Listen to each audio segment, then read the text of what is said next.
Good morning. मैं लोकेश चौधरी, आप सबका श्री श्याम एजुकेशन ग्रुप की ऑनलाइन क्लासेज में हार्दिक अभिनंदन है, स्वागत है। आगे बीएससी पार्ट थर्ड ईयर में कार्बोनिल कंपाउंड में हमने 2-3 कंपाउंड देख लिया है। आज हमारे पास में लास्ट कंपाउंड है और इसी कंपाउंड के साथ हमारा जो यूनिट है वो समाप्त हो जाएगी और हम इनऑर्गेनिक केमिस्ट्री में 4 यूनिट हम कंप्लीट कर चुके हैं। उन्हें पढ़ने के लिए आप लास्ट वाली वीडियो हैं उन्हें देखें, ठीक है। आज हमारे पास में CR यानी हमारे पास में कार्बोनिल यानी पास में जो कार्बोनिल है वो क्रोमियम धातु के साथ समन्वय संख्या 6 वाला संकुल यौगिक बनाता है। इसका हम आईपीसी नेम देखें तो आपके पास में x - 6 = 0, x = 0, यानी कि क्रोमियम की ऑक्सीजन अवस्था यहाँ पे क्या है, 0 है। इसका नाम क्या होगा, hexa carbonyl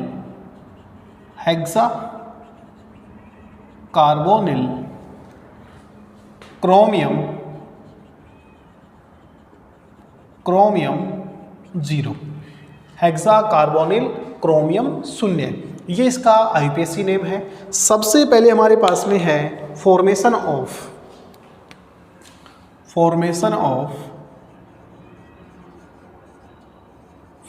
of hexa carbonyl chromium 0।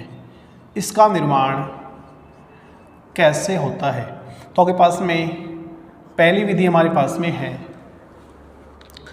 Reaction with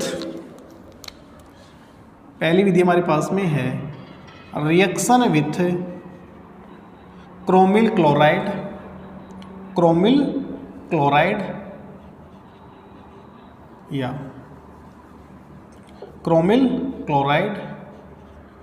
and carbonyl compound यानी CO, कार्बोनिल या कार्बन मोनोऑक्साइड। यदि हम क्रोमिल क्लोराइड की अभिक्रिया कार्बोनिल के साथ फेनिल मैग्नीशियम ब्रोमाइड की उपस्थिति में की जाती है तो हमारे पास में हेक्सा कार्बोनिल क्रोमियम 0 वाला कंपाउंड प्राप्त होता है, यानी कि CrCl3 6CO और फेनिल मैग्नीशियम ब्रोमाइड, ठीक है। यानी कि पास में फेनिल मैग्नीशियम ब्रोमाइड की प्रेजेंस में रिएक्शन करेंगे तो हमारे पास में क्या होगा, यानी CrCO6 वाला कंपाउंड हमें क्या होगा, प्राप्त होगा। और क्या बनेगा, देखो क्रोमियम CO6 वाला कंपाउंड हमें क्या होता है, प्राप्त होता है। यानी हमें डायरेक्ट अभिक्रिया है, यानी क्रोमिल क्लोराइड, हमारे पास में क्या है, क्रोमिल क्लोराइड है। क्रोमिल क्लोराइड की अभिक्रिया कार्बोनिल के साथ या कार्बन मोनोऑक्साइड के साथ में फेनिल मैग्नीशियम ब्रोमाइड के प्रेजेंस में की जाती है तो हेक्सा कार्बोनिल क्रोमियम 0 वाला कंपाउंड हमें प्राप्त होता है। दूसरी रिएक्शन हमारे पास में है, यदि हम क्रोमिल क्लोराइड का जो के पास में क्रोमिल क्लोराइड का अपचयन लिथियम एल्यूमिनियम हाइड्राइड के साथ में करते हैं, यानी कि CrCl3 6CO और इसका हम क्या कर दें, अपचयन करा दें। लिथियम एल्यूमिनियम हाइड्राइड की प्रेजेंस में इसका अपचयन करने पर हमारे पास में क्रोमियम CO6 और 3HCl ये हमारे पास में कंपाउंड प्राप्त होता है।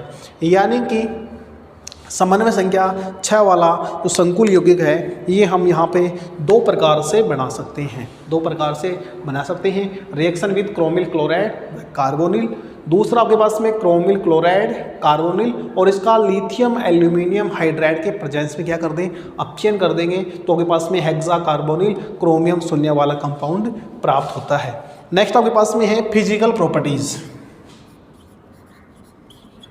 Physical properties of hexacarbonyl chromium 0। ठीक है, इसके भौतिक गुण देखें तो भौतिक गुणों में सबसे इम्पोर्टेंट है यह क्रिस्टलीय ठोस होता है। पहला आपके पास में क्या है, क्रिस्टलीय ठोस होता है, क्रिस्टलीय ठोस है। दूसरा, अधिकांश कार्बनिक विलायकों में, अधिकांश कार्बनिक विलायकों में घुलनशील होता है, घुलनशील होता है। यानी अधिकांश हमारे पास में जो कार्बोनिल कंपाउंड है उसमें क्या होता है, घुलनशील होता है, प्रतिचुंबकीय होता है। तीसरा कैसा होता है, प्रतिचुंबकीय प्रकृति का होता है, प्रतिचुंबकीय प्रकृति का होता है। और 149 डिग्री सेंटीग्रेड ताप पर उद्दुरपातित हो जाता है,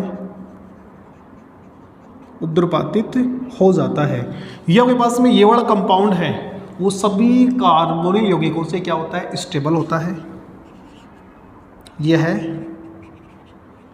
अन्य सभी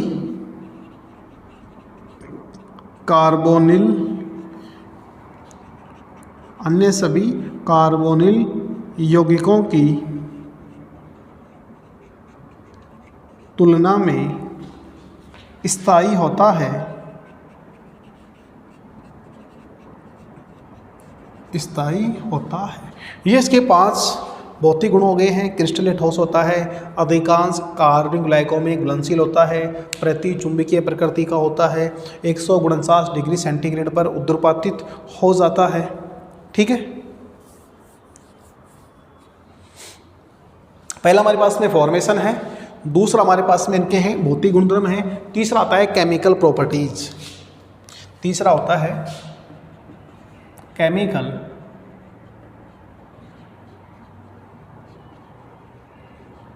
properties of hexacarbonyl chromium 0 compound. ठीक है, पहला आपके पास में यह सामान्य है, यानी आपके पास में सामान्य वायु Br2 और तनु और कंसंट्रेट HCl H2SO4 इत्यादि के साथ में रिएक्शन नहीं करता, यानी कि यह सामान्य अभिक्रियाएं प्रदर्शित नहीं करता है। ठीक है, यानी साधारण परिस्थितियों में अभिक्रिया नहीं करता। पहला आपके पास में है यह है साधारण परिस्थितियों में अभिक्रिया नहीं करता है, अभिक्रिया नहीं करता है, क्योंकि इसकी जो स्टेबिलिटी है वो क्या है, बहुत अधिक होती है। जैसे यह O2 के साथ में, Br2 के साथ में, कंसंट्रेट और डाइल्यूट H2SO4 या HCl के साथ रिएक्शन रिप्रेजेंट नहीं करता। कहने का मतलब यह है कि यह साधारण परिस्थितियों में अभिक्रिया नहीं करता है। जैसे आपके पास में O2 के प्रेजेंस में अभिक्रिया नहीं करता है, Br2 के साथ अभिक्रिया नहीं करता है, सांद्र और तनु HCl हो या H2SO4 हो, उनके साथ में अभिक्रिया नहीं करता। यह अभिक्रिया करता आपके पास में फ्लोरीन के साथ में, यानी कि जो पहली रिएक्शन है वो होगी F2 के साथ में reaction with F2, reaction with F2।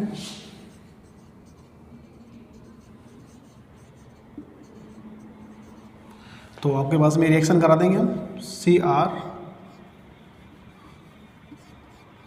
CO6 plus 3F2 लेंगे, तो CrF6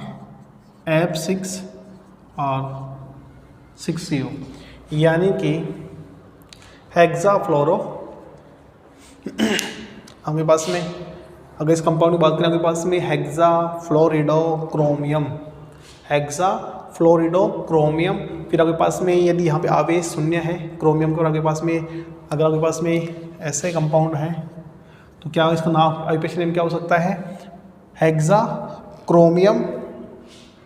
और फिर आपके पास में -6 है आवेश, -6, तो यहाँ पे +3 आ सकता है, क्रोमियम थर्ड होगा या, ठीक है। तो आपके पास में ये वाला कंपाउंड यहाँ पे बढ़ जाएगा CrCX, यानी कि इसकी अभिक्रिया किससे कर देंगे, फ्लोरीन के साथ में करेंगे तो आपके पास में CrF6 का निर्माण होगा, और साथ में आपके पास में 6 कार्बोनिल कंपाउंड या कार्बन मोनोऑक्साइड का निर्माण होता है। फिर आपके पास में दूसरी अभिक्रिया है reaction with sodium metal, reaction with sodium metal, reaction with sodium metal, reaction with sodium metal से खत्म करेंगे तो CrCO6 + 2Na, और कंपाउंड बनेगा Na2CrCO5 + CO, यानी कि सोडियम मेटल के साथ में इसकी अभिक्रिया करेंगे तो आपके पास में अन्य कार्बोनिल कंपाउंड का निर्माण होता है, जिसका नाम क्या होगा, देखो सोडियम,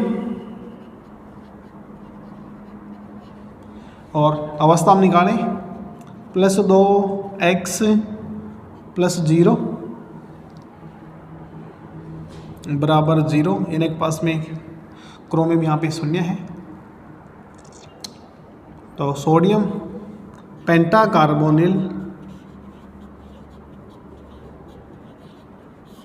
पेंटाकार्बोनिल, और यानी कि आपके पास में Na2 लगा है तो आपके पास में +2 होगा, क्रोमियम सेकंड आयन, यानी आपके पास में अन्य कंपाउंड यहाँ पे प्राप्त हो जाएगा। इसको हम दोबारा रिवाइज करें एक बार, इसको आप नोट करो, फिर इसको दोबारा देखते हैं, फिर आगे इसके हम स्ट्रक्चर देखेंगे।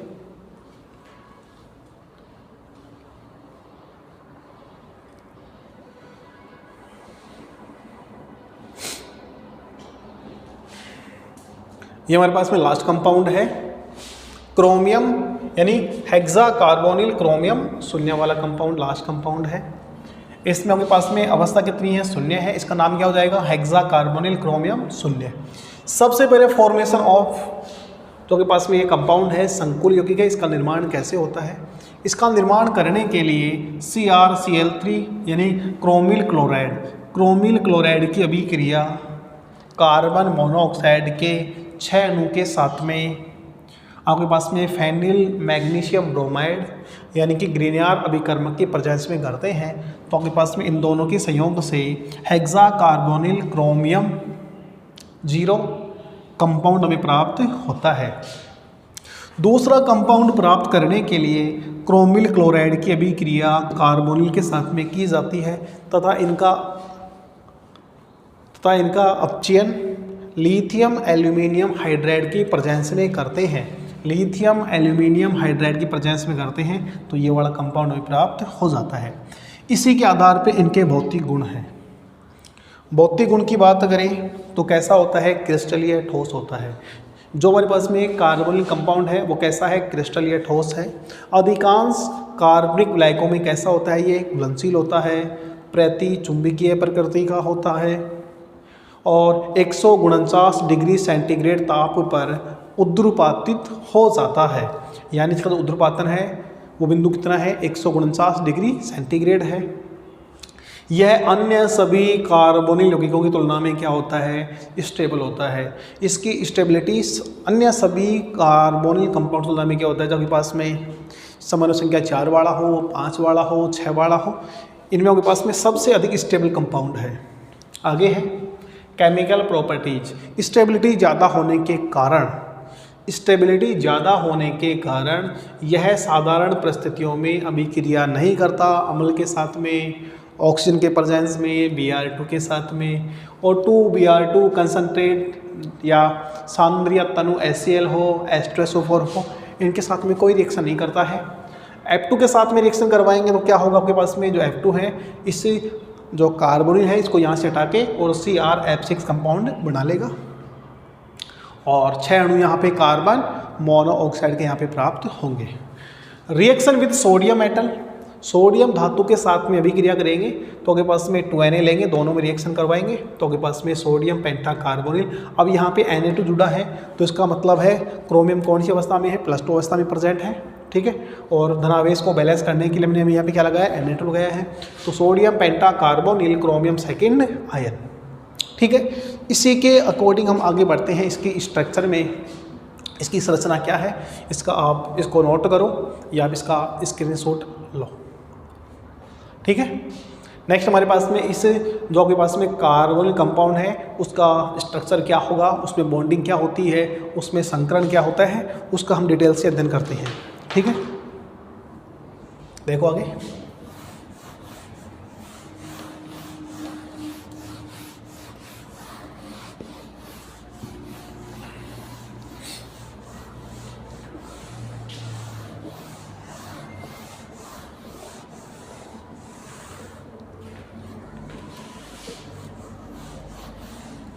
स्ट्रक्चर ऑफ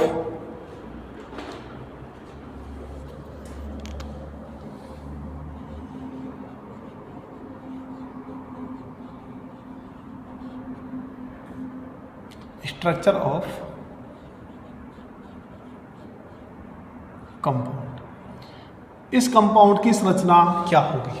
समन्वय संख्या 6, समन्वय संख्या 6 होने पर इसमें संकरण कौन सा होना चाहिए, या तो sp3d2 होना चाहिए या d2sp3 होना चाहिए। अब यहाँ पे संरचना हम एक संरचना हम बनाएंगे CFT के आधार पे और फिर हम एक संरचना बनाएंगे हम एक्स किरण विवर्तन के आधार पे इसकी संरचना देखेंगे, इसकी रियल में संरचना क्या होती है, ठीक है। और CFT के बारे में CFT संरचना क्या देता है पहले हम देखते हैं। CFT के अनुसार अकॉर्डिंग टू CFT के अनुसार यहाँ पे क्रोमियम शून्य अवस्था में है, क्रोमियम 24 परमाणु का बाह्यतम इलेक्ट्रॉनिक कॉन्फ़िगरेशन क्या होगा, देखो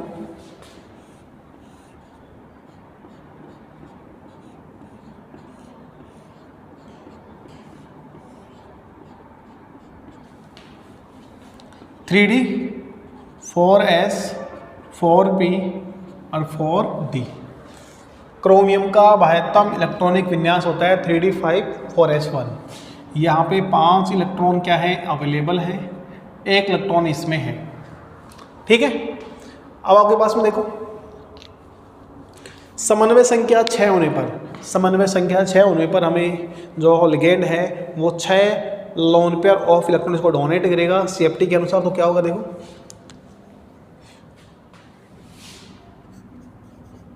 प्रेजेंस ऑफ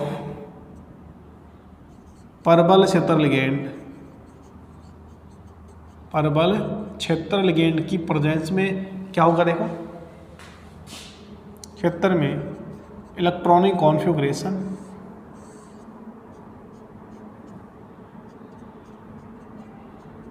6 इलेक्ट्रॉन है, 1 2 3 4 5 6 और यह इसका कक्षक खाली और आपके पास में 3 कक्षक ये हैं 3D 4s 4p और संकरण क्या जाएगा यहाँ पे d2sp3 संकरित कक्षक।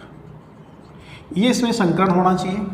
यानी कि हम बात करें आपके पास में 3 आपके पास में क्या है कंप्लीट भरे हुए हैं, इन्हें हम कह सकते हैं असंकृत D कक्षक।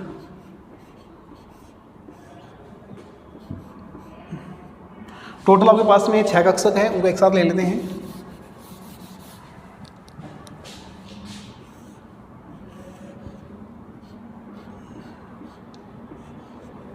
एक 2 3 4 5 6, ठीक है।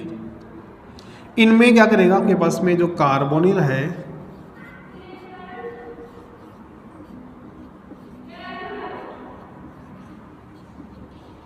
अपने लोन पेयर डोनेट करेगा और यहाँ पे उप सहसंयोजक बंध का निर्माण करता है। तो संरचना कैसी होगी आपके पास में, देखो अष्टफलकीय संरचना होगी। यानी कि बीच में आपके पास में क्या होगा, क्रोमियम, कार्बोनिल,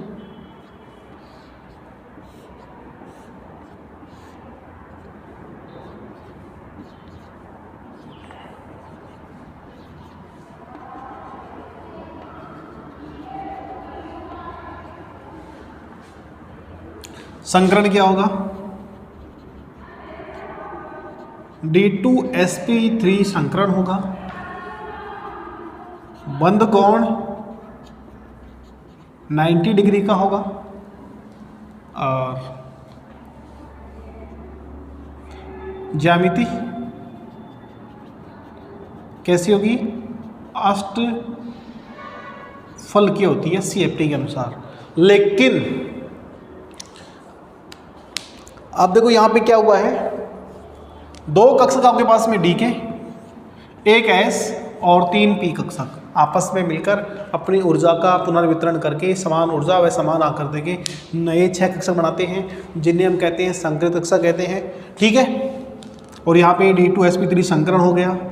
परबल लिगैंड के प्रेजेंस में आपके पास में D कक्षक इलेक्ट्रॉनों का युग्मन हो गया। एक इलेक्ट्रॉन ये था 5 तो आपके पास में 6 इलेक्ट्रॉन यहाँ भर गए। जो भरे हुए कक्षक है उन्हें कहते हैं असंकृत D कक्षक कहते हैं। और आपके पास में 6 कक्षक आपके पास में 2 D के हैं, ये आपके पास में D के हैं, ये एक S का है, 3 P के हैं। D2sp3 संकरण हो गया। इन 6 खाली कक्षक में आपके पास में जो कार्बोनिल है वो अपने lone pair of electron donate करके 6 उप सहसंयोजक बंधों का निर्माण करता है। ये कौन कहता है, CFT कहता है। लेकिन एक्स किरण विवर्तन के आधार पर इसकी संरचना में क्या पाई जाती है, विकृति पाई जाती है। और विकृति पाए जाने के कारण तो क्या होता है इसमें, जो भाई कहने का मतलब ये है, CFT के आधार पे आपने ये वाली संरचना बना ली। आपके पास में अष्टफलकीय संरचना है, सभी आपके पास में 6 के 6 क्या हैं, उप सहसंयोजक बंध यहाँ पे क्या है, प्रेजेंट हैं। लेकिन रियल में क्या होता है वो देखते हैं अपन अकॉर्डिंग टू एक्स किरण विवर्तन के आधार पे। ऐसा होना चाहिए था लेकिन ऐसा नहीं होता, तो फिर क्या होता है वो देखते हैं अपन।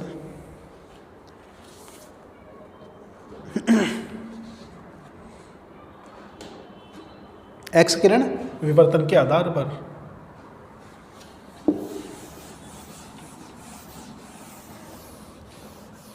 ऐसा होना चाहिए अपने पास में CFT के अनुसार, लेकिन क्या होता है वो देखो, आगे लिखते हैं हम इसको।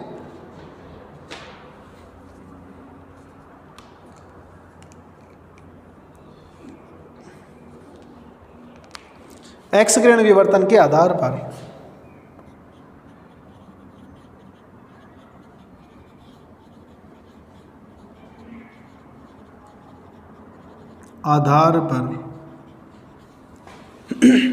उपरोक्त संरचना में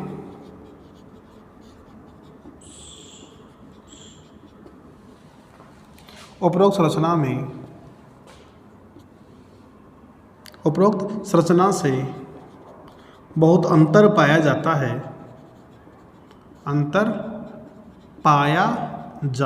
है। जैसे अब यहाँ पे क्या होगा देखो, अब यहाँ पे आपके पास में ये वाला इलेक्ट्रॉनिक कॉन्फ़िगरेशन है। इस वाले इलेक्ट्रॉनिक कॉन्फ़िगरेशन में क्या होगा देखो,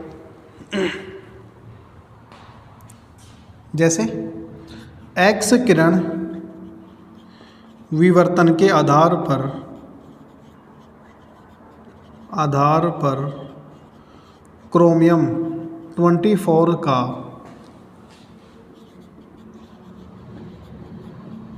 बाह्यतम इलेक्ट्रॉनिक विन्यास 3D1 और 3D5 4S1 4P0 होता है। अभी तो बाद में इसमें अंतर आएगा। D में आपके पास में 5 इलेक्ट्रॉन क्या होंगे, अवेलेबल होंगे। S में 1 इलेक्ट्रॉन रहेगा और P आपके पास में खाली रहेगा और 4D आपके पास में खाली रहेगा। ठीक है। अब क्या होगा देखो इसमें, D2sp3 संकरण में एक्स किरण विवर्तन के आधार पर, एक्स किरण विवर्तन के आधार पर क्या पाया गया, वो देखो आधार पर। अब यहाँ पे संकरण में वो आपके पास में 2 कक्षक ये और 3 कक्षक ये, यानी कि D2sp3 संकरित कक्षक, D2sp3 संकरित कक्षक होते हैं, जिसमें आपके पास में 2 D कक्षक ऐसे हैं अर्धपूरित हैं, एक S कक्षक ऐसा है अर्धपूरित है, और P आपके पास में कैसे हैं, तीनों आपके पास में कैसे हैं, रिक्त कक्षक हैं। ठीक है। अब क्या होगा देखो इसमें बॉन्डिंग के लिए CrCO6 के निर्माण में इन 6 को से ले लेंगे अपन। ये 3 आपके पास में भरे हुए हैं,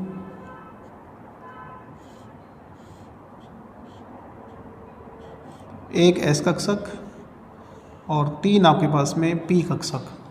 अब कार्बोनिल क्या करेगा देखो, इन 3 में तो आपके पास में कार्बोनिल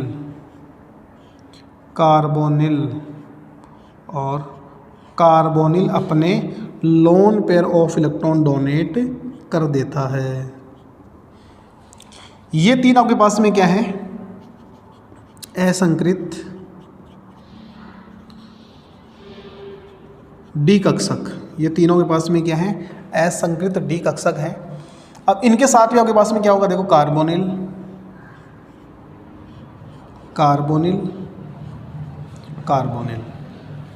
इन तीनों के साथ में एक इलेक्ट्रॉन यहाँ पे प्रेजेंट है, तो कार्बोनिल यहाँ पे क्या बनेगा, यहाँ पे सहसंयोजक बंध का निर्माण करता है। अब 3 आपके पास में बैक बॉन्डिंग के साथ में क्या होगा, पाई बॉन्ड का फॉर्मेशन करते हैं। जैसे ये वाला कक्षक इसके साथ में, ये वाला इसके साथ में, ये वाला इसके साथ में, ये आपके पास में 3 क्या है, उप सहसंयोजक बंध है, यानी कि sigma bond sigma bond sigma bond. ये 3 आपके पास में क्या है, सहसंयोजक बंध बना रहे हैं, ऊपर के साथ में सहसंयोजक बंध बनाते हैं, सिग्मा सिग्मा और सिग्मा। फिर आपके पास में बैक बॉन्डिंग के साथ में जो बैक बॉन्डिंग होती है, यानी आपके पास में क्या होगा, pi bond pi bond pi bond. यानी इस संकरण में आपके पास में देखो 3 आपके पास में क्या होंगे, उप सहसंयोजक बंध होंगे, 3 आपके पास में सहसंयोजक बंध होंगे, और 3 आपके पास में क्या होंगे, पाई बॉन्ड होंगे। ठीक है, देखो इनको हम यहाँ लिखते हैं, CrCO6 यौगिक के निर्माण में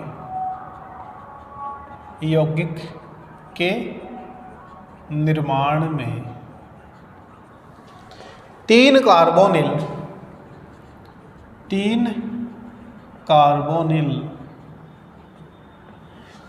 3 पी कक्षकों को 3 पी कक्षकों को लोन पेयर ऑफ इलेक्ट्रॉन दान करके 3 उप सहसंयोजक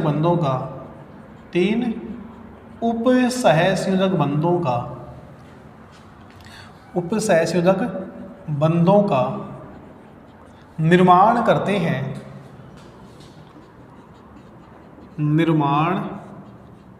करते हैं। ठीक है, लोन पेयर ऑफ इलेक्ट्रॉन दान करके 3 उप सहसंयोजक बंधों का निर्माण करते हैं। ठीक है, इसी के साथ में क्या होगा देखो, अब आपके पास में 3 कार्बोनिल शेष 3 कार्बोनिल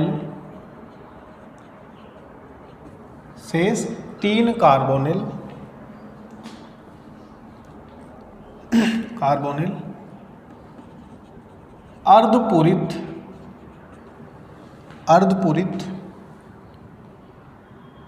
2 डी एवं एक एस कक्षक के साथ अक्षीय अतिव्यापन करके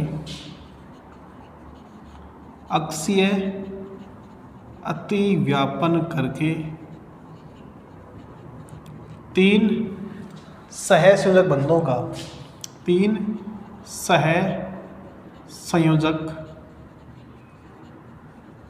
बंधों का निर्माण करते हैं। ये सभी घटनाएं हमें एक्स किरण विवर्तन के आधार पर प्राप्त हो रही हैं। इनको आप नोट करो।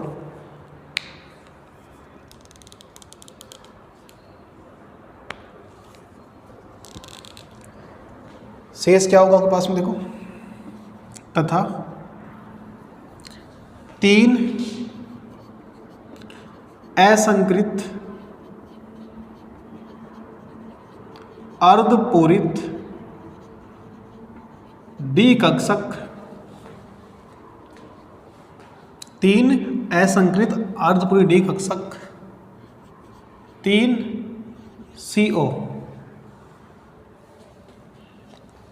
CO के साथ समपार्श्विक अतिव्यापन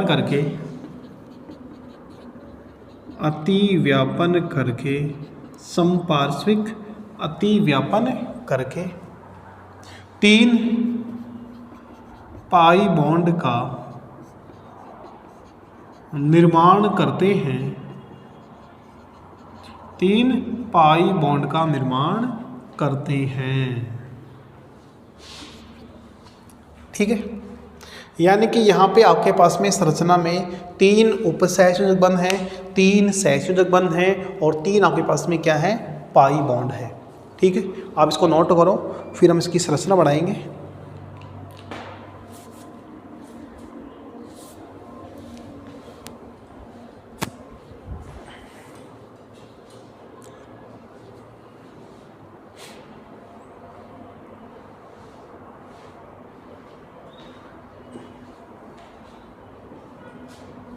दोबारा समझो, हमारे पास में कार्बोनिल हेक्सा कार्बोनिल क्रोमियम शून्य वाला कंपाउंड है। इसकी संरचना देखनी है। संरचना देखने के लिए यहाँ पे हमारे पास में क्या है, समन्वय संख्या 6 है। और समन्वय संख्या 6 होने पर हमारे पास में संरचना होती है अष्टफलकीय OH, ऑक्टाहेड्रल अष्टफलकीय संरचना होती है। अष्टफलकीय संरचना में 2 प्रकार के संकरण हम देख सकते हैं। एक होता है sp3d2, एक होता है d2sp3।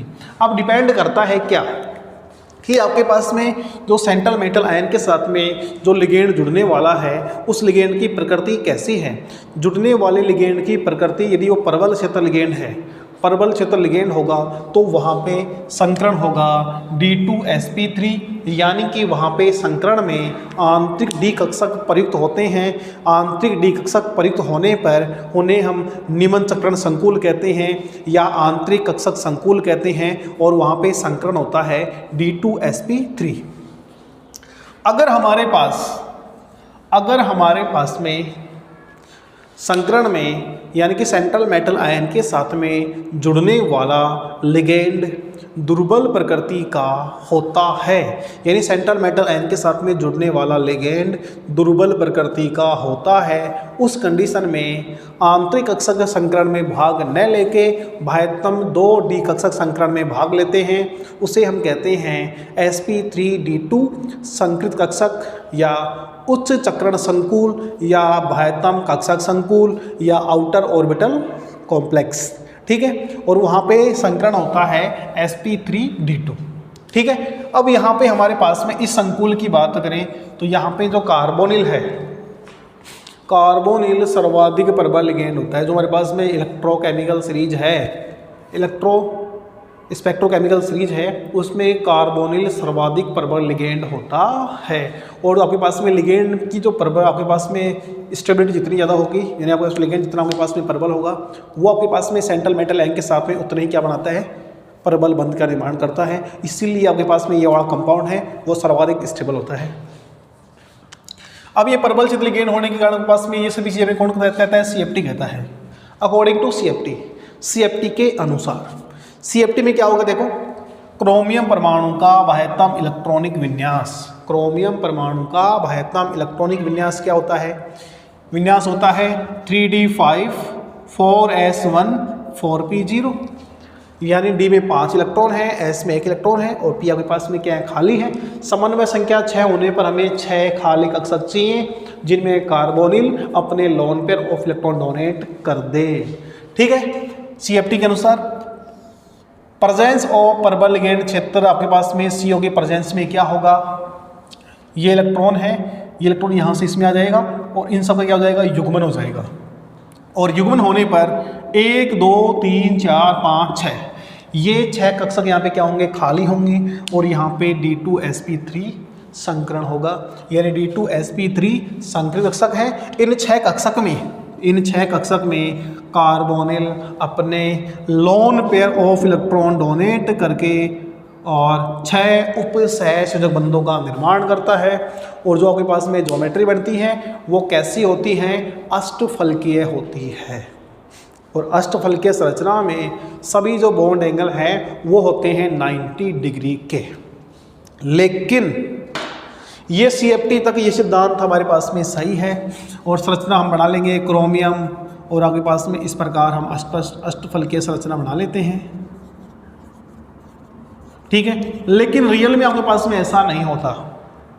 बाद में वैज्ञानिकों ने इस संकुल के ऊपर एक्स किरण विवर्तन के द्वारा ज्ञात किया, एक्स किरण विवर्तन के द्वारा ज्ञात किया। इस संरचना में 3 उप सहसंयोजक बंध पाए जाते हैं और यहाँ पे 3 आपके पास में सहसंयोजक बंध पाए जाते हैं और 3 आपके पास में क्या होते हैं, पाई बॉन्ड होते हैं।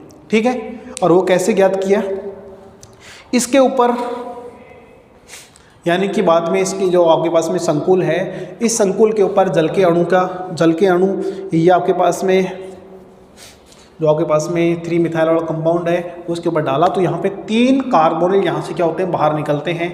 जो आपके पास में एकल बंध वाले थे यानी कि उप सहसंयोजक बंध वाले कंपाउंड थे वो बाहर निकले हैं। आगे देखते हैं क्या है। एक्स किरण विवर्तन के आधार पर उपरोक्त संरचना में बहुत अंतर पाया जाता है। इसमें सभी आपके पास में क्या थे, सिग्मा बॉन्ड थे, सभी आपके पास में क्या थे, उप सहसंयोजक बंध थे। लेकिन एक्स किरण विवर्तन के आधार पर क्रोमियम का बाह्यतम इलेक्ट्रॉनिक विन्यास आपके पास में यही रहेगा। संकरण आपके पास में D2sp3 रहेगा, लेकिन यहाँ पे इलेक्ट्रॉनों का युग्मन नहीं होता। इसी कंडीशन में आप ये संकरण में भाग लेंगे। एक्स किरण विवर्तन के आधार पर इनकी जो संरचना है क्या होगी, देखो आपके पास में 3 आपके पास में ये कक्षक हैं यानी D2sp3 संकरण है। इसमें आपके पास में शुरू के 3 कक्षक हैं, इन्हें हम कहते हैं असंकृत द्विकक्षक, असंकृत द्विकक्षक कहते हैं। ये आपके पास में क्या है, सभी क्या है, संकृत कक्षक है, संकृत कक्षक हैं। अब आपके पास में 3 कक्षक के पास में क्या है, खाली हैं। ये 3 कक्षक खाली होने पर इन खाली कक्षक में कार्बोनिल अपने लोन पेयर ऑफ डोनेट करेगा और यहाँ पे 3 आपके पास में उप सहसंयोजक बंध बढ़ा लेता है। फिर आपके पास में 3 बच गए, इनका काम कंप्लीट हो गया है। इनके पास में सभी के पास में lone pair of electron present है। अब आपके पास में 1 इलेक्ट्रॉन इसका 1 इलेक्ट्रॉन इसका, दोनों में समान साझा हुआ और यहाँ पे 3 आपके पास में क्या बन गए, 3 आपके पास में सिग्मा बॉन्ड बन गए, यानी 3 आपके पास में सहसंयोजक बंधों का निर्माण हो गया। इसी के साथ में आपके पास में अभी भी इनके पास में एक इलेक्ट्रॉन क्या है, शेष बच रहा है और 3 इनके पास में एक इलेक्ट्रॉन यहाँ पे क्या है, अवेलेबल है। उस कंडीशन में क्या होगा, ये 3 आपके पास में असंकृत द्विकक्षक हैं, वो समपार्श्विक अतिव्यापन के द्वारा इन तीनों कक्षक के इनके आपके पास में जो 3 कार्बन है इनके पास में एक इलेक्ट्रॉन बच रहा है, इन तीनों का एक है, तो समपार्श्विक अतिव्यापन होगा और यहाँ पे 3 पाई बॉन्ड का फॉर्मेशन होता है। अर्थात हम कह सकते हैं इस संरचना में 3 डबल बॉन्ड है और 3 आपके पास में सिंगल बॉन्ड है। और यहाँ पे इसकी संरचना हम किसी रिएजेंट से करवाएंगे तो यहाँ पे 3 कार्बोनिल ही बाहर निकलते हैं, कभी भी 6 के 6 कार्बोनिल यहाँ से बाहर नहीं निकलते। ठीक है, आगे देखो इसमें क्या है। CrCO6 यौगिक के निर्माण में 3 कार्बोनिल, ये वाले 3 कार्बोनिल 3 p कक्षकों को lone pair of electron donate करके, यहाँ पे हम 3 रिक्त लिख सकते हैं, रिक्त p कक्षकों को lone pair of electron donate करके और 3 उप सहसंयोजक बंधों का निर्माण करते हैं। ये आपके पास में 3 उप सहसंयोजक बंध बन गए। शेष 3 कार्बोनिल अर्धपूरित 2 डी कक्षक, आधे भरे हुए 2 डी कक्षक, एक आपके पास में क्या है एस कक्षक है, के साथ अक्षीय अतिव्यापन करके और 3 सहसंयोजक बंधों का निर्माण करते हैं।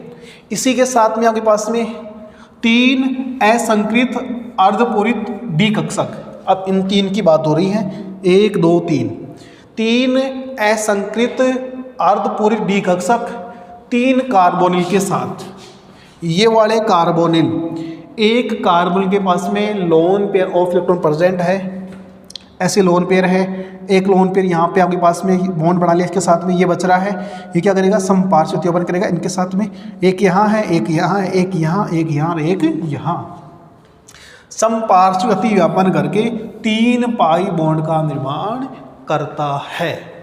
ठीक है, आगे देखो, अब बनाते हैं इनकी संरचना। हम इनकी संरचना बढ़ाएंगे। इनकी संरचना में 3 आपके पास में क्या होंगे उप सहसंयोजक बंध होंगे, 3 आपके पास में क्या होंगे उप सहसंयोजक बंध होंगे और 3 आपके पास में क्या होंगे डबल बॉन्ड होंगे। देखो ये आपके पास में क्या है क्रोमियम है, इस क्रोमियम में एक कार्बोनिल लगाया हमने, दूसरा कार्बोनिल लिया और तीसरा कार्बोनिल हमने लिया, 3 यहाँ पे हमने बना दिए कार्बोनिल।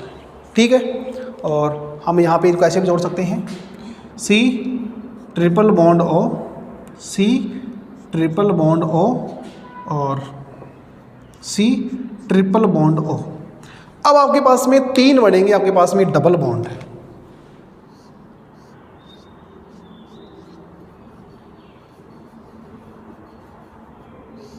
अष्टफलकीय संरचना में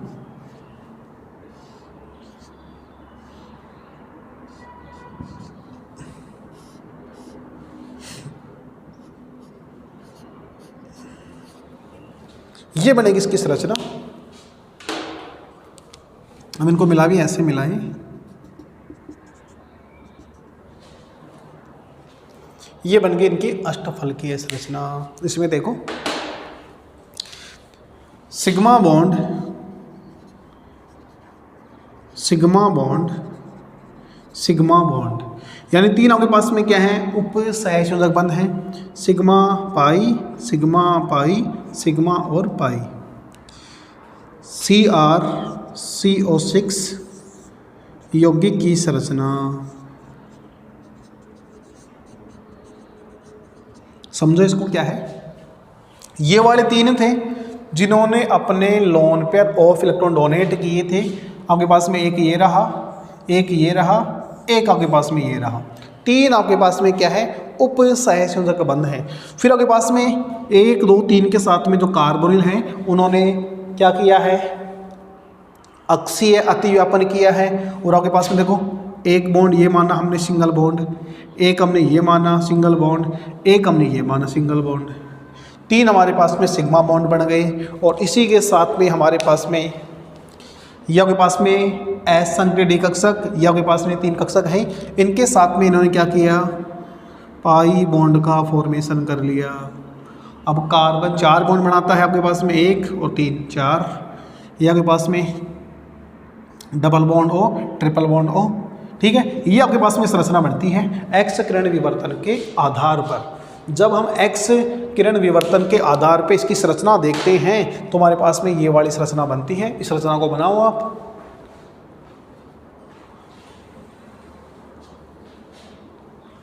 और आगे हम इस संरचना का आगे उल्लेख भी करेंगे, ये संरचना स्टेबल है तो क्यों है। ठीक है, इस संरचना में 3 आपके पास में क्या है, इसमें 3 1 2 और 3 आपके पास में, ये तीनों के पास में क्या है, उप सहसंयोजक बंध।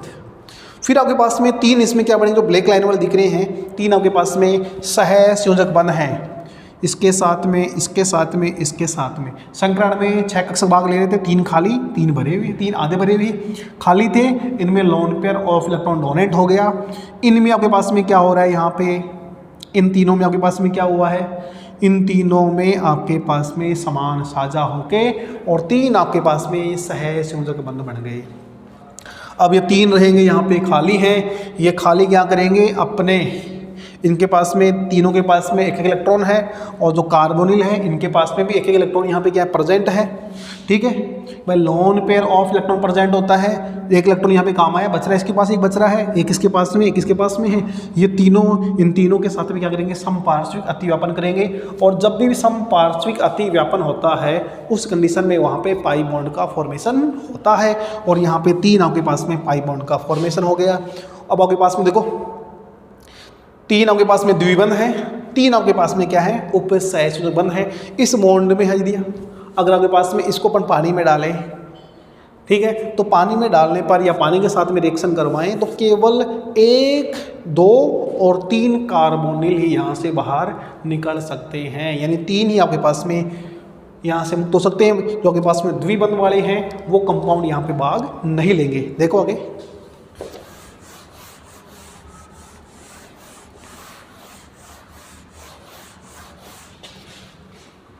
आगे हमने लिखा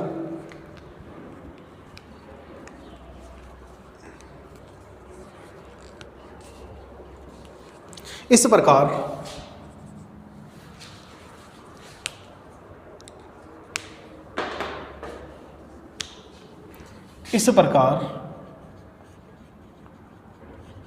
CrCO6 संरचना में 3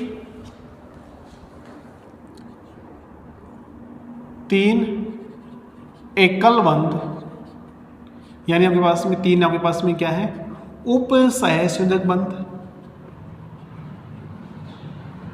तथा 3 द्विबंध पाए जाते हैं। 3 आपके पास में डबल बॉन्ड है, 3 आपके पास में क्या है, एकल बंध है। ठीक है, अब देखो आपके पास में CrCO6 कंपाउंड की अभिक्रिया हम किससे कर दें, 3H2O से कर दें, या हम यहाँ पे ले सकते हैं 3 अणु नाइट्रोजन मिथाइल ग्रुप ले लेते हैं यहाँ पे, इसके साथ में रिएक्शन करवाएं तो आपके पास में क्या बनता है, देखो CrCO3 और 3 कार्बोनिल यहाँ से क्या होते हैं, बाहर निकल जाते हैं। ठीक है, और साथ में आपके पास में 3H2O, ये वाला कंपाउंड यहाँ पे बन जाता है। यानी कि 3 आपके पास में जो एकल बंध वाले हैं, जो 3 आपके पास में एकल बंध वाले हैं, वो एकल बंध वाले यहाँ से क्या होते हैं, मुक्त होते हैं। ठीक है, अगर हम निकालें, निष्कर्ष निकालें या इसका अपन सत्यता जाने इसकी, निष्कर्ष में क्या है, इस कंपाउंड में CFT के अनुसार, इस कंपाउंड में CFT के अनुसार 6 के 6 बंध हमारे पास में कैसे हैं, एकल बंध हैं। 6 के 6 बंध हमारे पास में कैसे हैं, एकल बंध हैं। लेकिन एक्स किरण विवर्तन के आधार पर यहाँ पे 3 आपके पास में क्या है, एकल बंध है और 3 आपके पास में क्या है, द्विबंध है। द्विबंध वाला कंपाउंड, अगर आप इस कंपाउंड को 3 जल के अणु के साथ में रिएक्ट करवाते हैं तो आपके पास में 3 कार्बोनिल यहाँ से बाहर निकलते हैं और वो तीनों कौन कौन से होंगे, 1 2 और 3। जो आपके पास में डबल बॉन्ड वाले हैं वो कंपाउंड यहाँ से अलग नहीं होंगे। ठीक है। इसी के आधार पे हम कह सकते हैं कि आपके पास में CrCO6 में सभी उप सहसंयोजक बंध प्रेजेंट नहीं होते अकॉर्डिंग टू एक्स किरण विवर्तन। ठीक है, यानी कि एक्स किरण विवर्तन के आधार पर हमने स्पष्ट कर दिया है कि आपके पास में इस संरचना में 3 ही एकल बंध यहाँ पे क्या है, प्रेजेंट हैं, जो हम इसके द्वारा इसको वेरीफाई कर सकते हैं। इसको समझो, अगर कोई चीज़ समझ में नहीं आई है उसको हम दोबारा एक्सप्लेन करेंगे। बहुत ही इंपॉर्टेंट है, परीक्षा में ये 2-3 बार आया हुआ है कि संरचना का निर्माण कैसे होता है। तो हम अधिकांश संरचना को हम CFT के आधार पर बनाते हैं, लेकिन CFT के आधार पर इसे नहीं बनाना है, इसे हमें एक्स किरण विवर्तन के आधार पर बनाना है। संरचना अभी भी हमारे पास में अष्टफलकीय होगी। संरचना कैसी होगी, अष्टफलकीय होगी। लेकिन आपके पास में जो अष्टफलकीय संरचना है, अष्टफलकीय संरचना में उसमें आपके पास में सभी आपके पास में क्या थे, उप सहसंयोजक बंध वहाँ पे क्या थे, प्रेजेंट थे। लेकिन यहाँ पे सभी आपके पास में उप सहसंयोजक बंध नहीं होंगे। 3 आपके पास में क्या होंगे, यहाँ पे 3 ही होंगे उप सहसंयोजक। आपके पास में कौन सा होता, CFT के अनुसार होता, यहाँ पे 6 अणु जल के लेते हैं तो आपके पास में 6 के 6 कार्बोनिल यहाँ से क्या होते, मुक्त हो जाते। 6 के 6 कार्बोनिल यहाँ से मुक्त हो जाते हैं। अभी इस यूनिट में आपके पास में इस टॉपिक के साथ में ये यूनिट आपके पास में यहीं पे समाप्त हो गई, और अब आपके पास में केवल 1 यूनिट बच रही है, जो आपके पास में चौथी यूनिट है वो बच रही है। बाकी आपके पास में 5 यूनिट हैं। 5 यूनिट में से आपको 5 क्वेश्चन करने हैं। 5 में से आपके पास में 4 कंप्लीट हो गई है, 1 यूनिट आपके पास में यहाँ पे शेष बचती है। ठीक है, तो आपके पास में कार्बनिक कंपाउंड वाली यूनिट आगे आएगी आपके पास में, वो लास्ट यूनिट बचेगी। और आपके पास में यहाँ तक आपके पास में 4 यूनिट कंप्लीट हो चुकी हैं। जो आपके पास में अधिकांश जो यूनिटें हैं वो सभी CFT के आधार पे हैं। पहले आपके पास में हार्ड बेस वाली थी जिसमें पियर्सन सिद्धांत वाला था। दूसरा आपके पास में जो यूनिट थी उसमें हमने CFT के बारे में, जो आपके पास में VBT सिद्धांत था, VBT सिद्धांत की कमियों को पढ़ते हुए हमने CFT सिद्धांत का डिटेल से अध्ययन किया था। फिर हमने CFSE पढ़ी, CFP से डिफरेंट निकाला। ठीक है, उसके बाद फिर हमारे पास में नेक्स्ट यूनिट थी, उसमें हमने क्या पढ़ा, जो हमारे पास में LMCT है उसका हमने वहाँ पे अध्ययन किया, और किस प्रकार हम वहाँ पे जो आपके पास में D1 से D10 तक हम ऑर्गल डायग्राम खींचते हैं वो हमने पढ़ा। उसके बाद में फिर हमारे पास ये वाली यूनिट थी। इस यूनिट के पास में क्या है, कार्बन कंपाउंड है, जो हमने डिटेल अध्ययन कर लिया है। इनमें से कोई सा भी एक कंपाउंड एग्जाम में आता है, और हमें मुख्य रूप से हमें याद रखना है किसका, एक्स किरण विवर्तन का आधार पे हमें उनका अध्ययन करना है। हमने NaCl4 वाला देखा था, FeCO5 वाला देखा है, और ये वाला देखा है। इन तीनों में ये वाला स्टेबल है, और एग्जाम में अधिकांश यही पूछा जाता है। ठीक है, धन्यवाद।